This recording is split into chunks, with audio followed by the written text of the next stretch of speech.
ES has to keep pushing too because NQ is kind of starting to slow down. So if ES starts to retrace back down, NQ will have a dump. So As long as we hold that 1 minute fair value gap on NQ, we're pretty gold. yeah, ES is looking super strong. NQ has got to get there. Again, need to see us hold here. Get this move here. Beauty.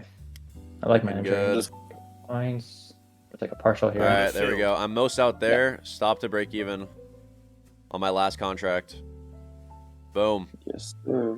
Beautiful trade, guys. Beautiful trade. Again, exactly what we wanted to see going into today. I'm looking for 1481 here. All right, there we go. I'm in short. Order filled.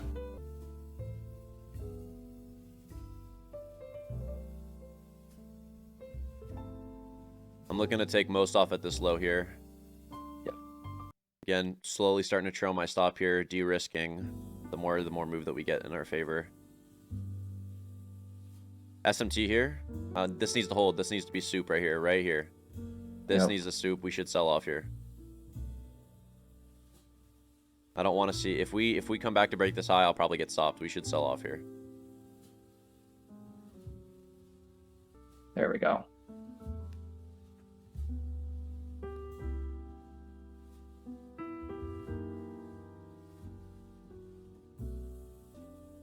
Order filled. I added a little bit more to my position right there. Just to scalp extra contracts. I'm not worrying. I'm just letting it do its thing. Alright, I'm out. Okay. Order filled. That's how we fucking do it, baby. Alright, I'm done. We are done. I am done. I'm up 5k today. Actually, what am I up? Yeah, I'm up 5,400 on that account. Hee hee. Hee hee. What is up, guys? It is Justin back with a daily recap. We ended up smashing the market today. I'm up 3 for 3 on the day. We took 3 trades, 3 wins, 0 losses. I'm up $12,000 on the day. Probably my biggest month or my biggest day of this month so far.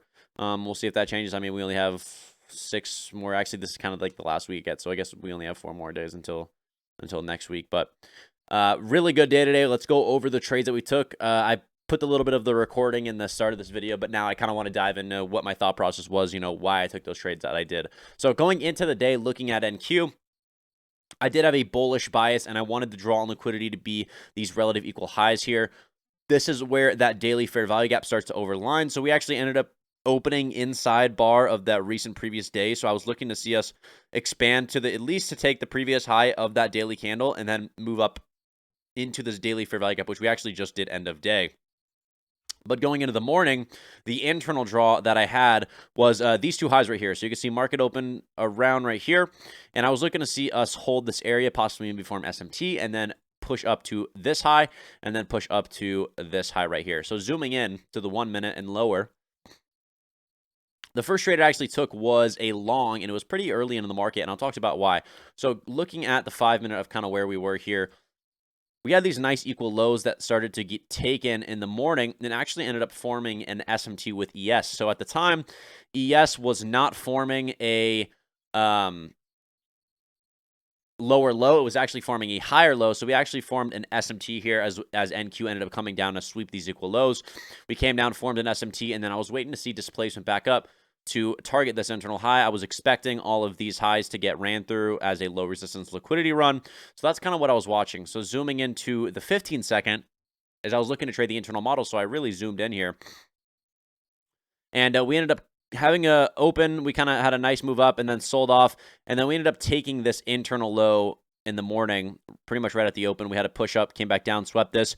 Once I saw us move up and we ran all of these imbalances here, especially this imbalance, I was pretty confident once this got ran through and we just had the sell off and then it just instantly got moved right back up to the highs, that the draw on liquidity, we were going to go pretty much straight towards this high here. So I used this as an inverse. We ended up coming down. I entered long, put a stop at the bottom of the imbalances, and then we ended up getting a push right up to this high, and I took most of my contracts off right here. I think I was in 4 or 5 contracts, and I took most off here. I let my runner... I trailed my runner, and then my runner got stopped in profit around here when we ended up starting to sell back off. But I was looking to see if the runner could go to that external high, which I was watching. But that was the first trade we took today. Really good. Started the day off well. I was up around 3K at that point. Next trade that we ended up taking was almost right after, around 5-10 minutes after. NQ ends up displacing all the way back inside this range. So now that we've swept this internal high here, again, I zoom out and I'm like, okay, this is now, a sell model, at least to whatever that recent low is. And one thing I want to talk about this video as well is you'll notice that I don't really let my positions go that much, as in runners wise, because I understand structure and I know the high probability of what my price target should be and what my price target shouldn't be. So a lot of the time you'll notice when I am in a trader and in a position, my first price target that I have, I normally take most of my contracts off, like 80%, if not more, of my contracts at that first price target, because that is where I'm confident price will go. My runners are for those areas where I have less confidence with, but it still can go. And if it does end up running, then I'll catch that position, but I'm totally fine if I get stopped at break even or I get stopped in profit for whatever that last contract was. So for this specific trade here, I'm not necessarily super confident just because we swept this high that we're going all the way back to London low, because I'm pretty sure this was London low here. I'm not confident in that. I am confident that at least we're going to take the New York AM low, which was the recent low that right here that we ended up creating in the morning. And the reason why I'm not confident that we're going to go here yet is because I haven't seen what I wanted to see, which was a move to this external high here that I was watching for. So the draw on liquidity is still higher. So the reason why the draw on liquidity is still higher and is the main reason why I didn't let my position go longer here, is I took most off at the low and I took pretty much all off, I think, at the low. So at this specific trade, zooming back out, again, this short trade is a internal model targeting sell side, right? Which means I'm dealing with this action, not this, right? So there's no really reason for me to let this go to any sort of other low besides whatever the internal model is showing me. So when I zoom back in here, that 15 second,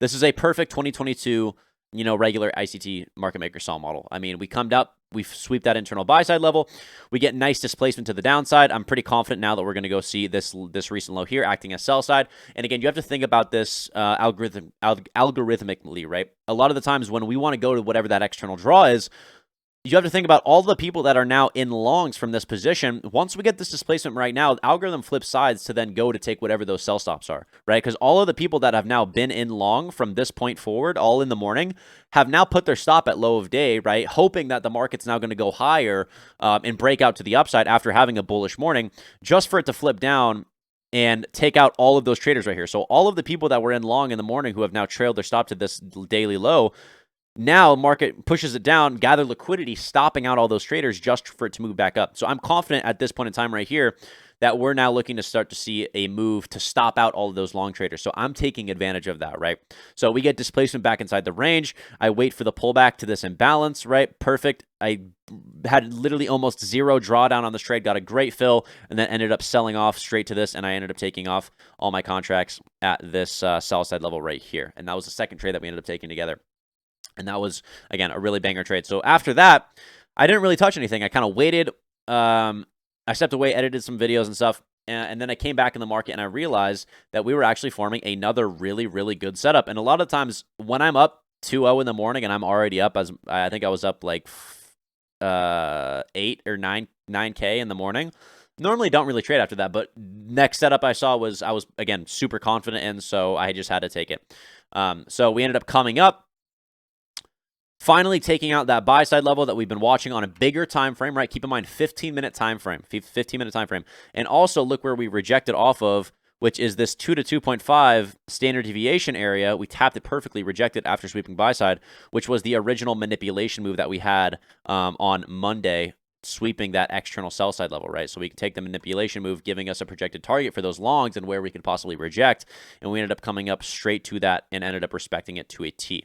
So after that, I zoomed back in and I was like, okay, I'm waiting to see clear displacement to the downside. And then again, repeating what happened in the morning, which is we go up, take buy stops, go to whatever the recent low is of the day to take sell stops. So that's exactly what I was planning for, is we ended up coming up, sweeping this buy side. Again, I'm not looking to take any shorts up here. It's lower probability, but then once we get this displacement back down, back inside this range, this gives me confidence that we are now starting to form market maker sell model to then roll over to this internal sell side level, which is the low of day from the early morning AM session. So what I did is I zoomed into the 1 minute. Again, the way that I like to trade these is a lot of people are asking me, it's like, Why do you sometimes take entries just off of a fair value gap, and why do you sometimes wait for the rejection? And for the example, these 2 early morning trades, I took just off of a fair value gap. I didn't wait for the rejection. I knew that price was going to reject that area. And a lot of the times, I do that when I'm on lower time frames. So if I'm taking a 15-second, a 30-second, or a 1-minute fair value gap, I will enter that fair value gap once I have the valid structure for it. But if I'm taking a bigger time frame model like this, I like to get the best risk to reward possible, because since I am trading a bigger model, that means my stop loss is probably going to be looser. So I want to take advantage of the trade, but take advantage of using full size. That's how I get really good setups and make a lot of money, is because I wait for the rejection of the bigger time frame models to get the best risk to reward possible. So when we ended up coming up, I was expecting to see a stop rate of this high right here, come into this 5-minute fair value gap. Right when I saw this, we moved up. Right when I saw this candle, boop, close right back, and this candle started to push to the downside. I jumped in short. I got a fucking amazing entry, put my stop at the high, and then I actually alerted this on my Twitter for free. I saw this, and I was like, guys, this is a no-brainer at this point. You can see if I scroll down here. I alerted it right here, short NQ 14818. 14818 5 hours ago, which was at 14818 right here. And then you could see right after we ended up selling all the way off. So I just pretty much alerted that for free. Self promo, go check out my Twitter. I post a lot of information there.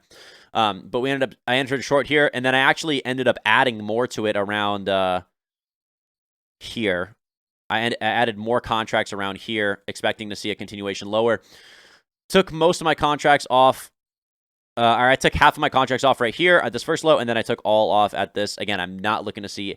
I didn't really let any runners go in here, and I don't really care to, because I'm confident that we're going to go take this recent low. I'm not confident that we're going to go any lower than that. So there's no really reason for me to do that, because a lot of the times I've just found myself, I'm more profitable when I take what I know and I take profits when what I'm confident with, than constantly missing out or not taking advantage of the best profits that I can. And what I mean by that is I'm more profitable by taking what it's given to me and what's known, than trying to squeeze out as much profit as I can, and then I end up not making as much by doing so. And that's just kind of what I found for me. So those are the trades that I took. Again, you'll notice pretty much all of the trades that I took today are almost the exact same model, the exact same thing I look at. Especially both of the shorts that I took today are literally the exact same model on different time frames, right? I want you guys to notice that. It's the exact same model. Zooming out to the 5-minute, this is the exact same short. Literally the exact same short I took on the 15-second. We have come up, buy side swept, displacement to the downside, pull back to fair value gap, sell off to sell side. If I zoom into the 15-second, it's the exact same thing.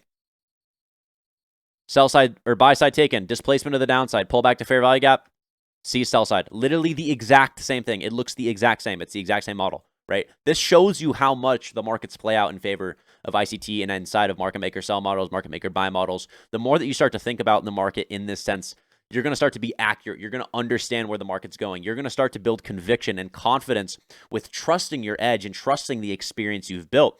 A big part of trading is intuition, and intuition comes with market experience and market time. And the more that you come into the market, the more that you're watching, the more that you're executing, the more that you're failing, succeeding, journaling, all of these things, you'll start to have an eye for where the draw on liquidity is, the best way to enter positions, the highest probability setups, the lower probability setups, when to enter, when not to enter, all of these things. So hopefully you guys got something out of this video. If you guys did enjoy, make sure to subscribe, like, comment. Let me know if you want to see any more videos.